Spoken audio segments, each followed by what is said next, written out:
Welcome back. This time we're heading on a couples trip to the island of Bora Bora.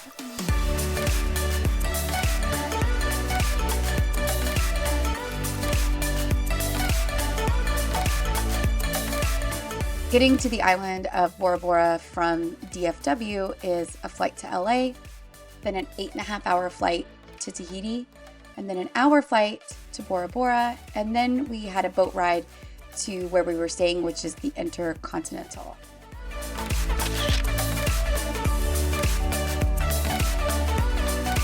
Once we arrived, we did a tour of the resort and we hung out in the spa until our room was ready.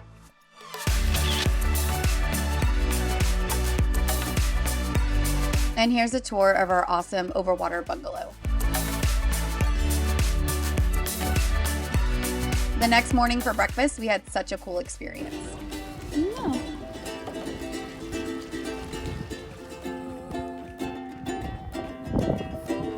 So we went out on this canoe while they set up breakfast on our patio. It was the perfect way to start the day.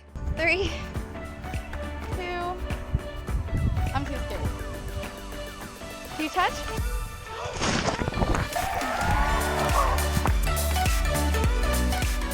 I'm clearly not the best swimmer, but we spent that morning snorkeling outside of our bungalow.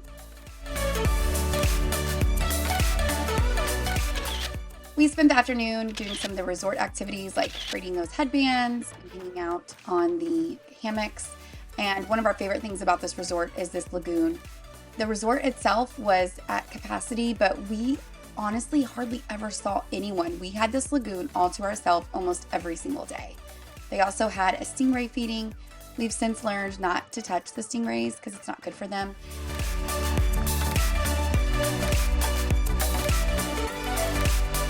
The resort had kayaks and stand-up paddleboards you could borrow. They also had an air pump to blow up your floats. An activity we did that day was take a boat over to the island of Bora Bora and did a 4x4 Jeep tour. This was so much fun. It was so bumpy. It definitely would make you sick if you get motion sickness, so be prepared for that. But we got to tour the whole island. Our tour guide was great. Got a lot of the island's really cool history.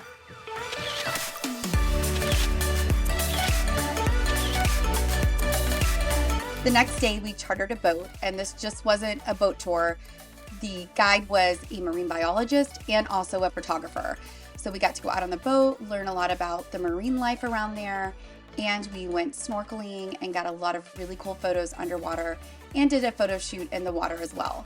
So it was a great keepsake and just a really awesome day. The snorkeling was unbelievable. And if you look to the right of your screen, you can see a green eel.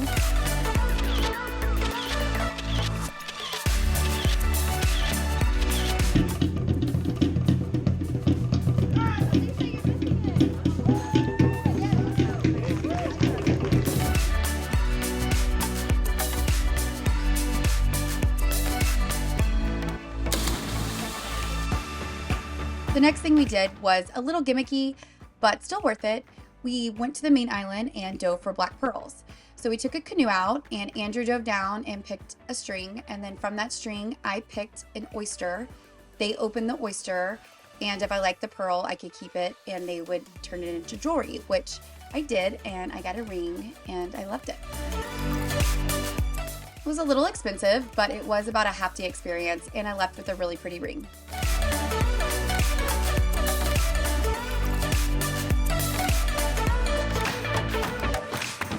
While we were on the island, we walked around about a half mile to the famous Bloody Marys. This is where all the celebrities go. It was probably my least favorite meal we had while we were there. The next day, we went deep sea fishing.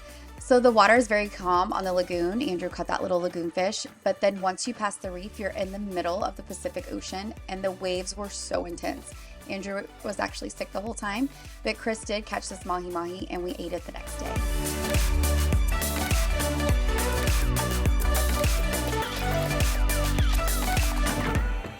The nighttime entertainment at our resort was great. I would definitely recommend staying at the Intercontinental Lasso.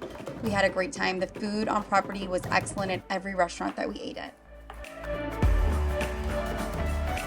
Thanks for adventuring with us around the island of Bora Bora. It was definitely a once-in-a-lifetime vacation. Again, thanks for watching. Please subscribe, and we'll see you next time.